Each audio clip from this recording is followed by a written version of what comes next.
Yes, I'm back. There was Thank a you very much. question you asked.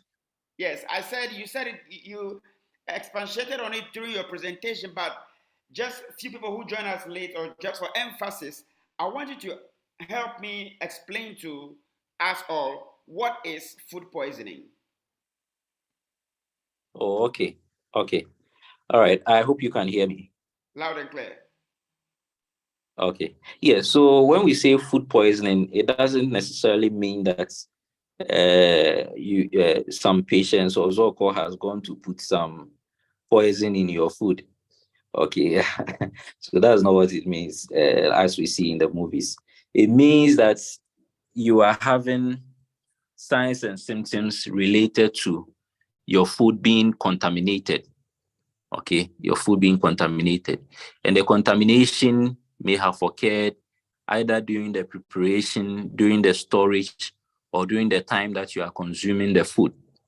So sometimes some of the microorganisms, they will produce what we call preformed toxin.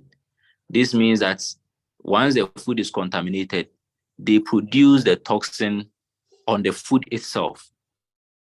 Then you eat and consume this toxin. Okay, so immediately you eat and consume this toxin, then it starts having its harmful effects right away. Some of them you have to eat, then the microorganism goes inside, now establishes an infection, and then release their toxins. Then those toxins will now give you symptoms. Symptoms such as abdominal pain, very bad abdominal pain. Some will have diarrhea, vomiting. It can be so bad that some patients will even go into acute renal failure. Okay, some patients will go into, some will develop electrolyte abnormalities because of the food poisoning. Some also just get septic. Okay, their system becomes overwhelmed with the infection to the extent that sometimes their organs start shutting down because they have eaten contaminated food. So that is basically food poisoning and how it occurs. Doc, can food poisoning lead to somebody's death, and how? Yes, food poisoning can lead to somebody's death.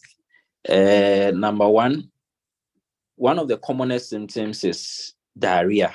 So you can lose fluids from your body so much to the extent that it's not your blood volume reduces to the extent that the blood is not able to go and then perfuse or supply the vital organs in your body.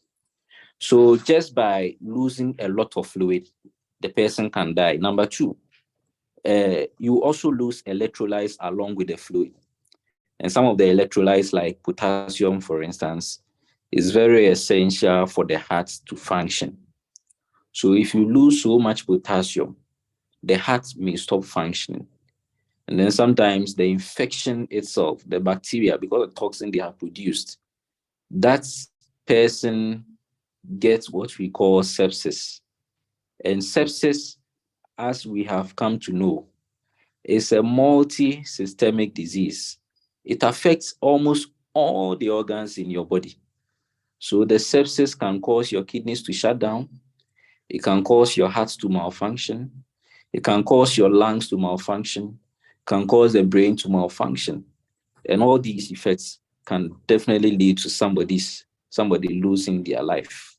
Okay, it can cause somebody to lose their life. So yes. Thank you. Thank you very much. My next question, Doc. What is hernia?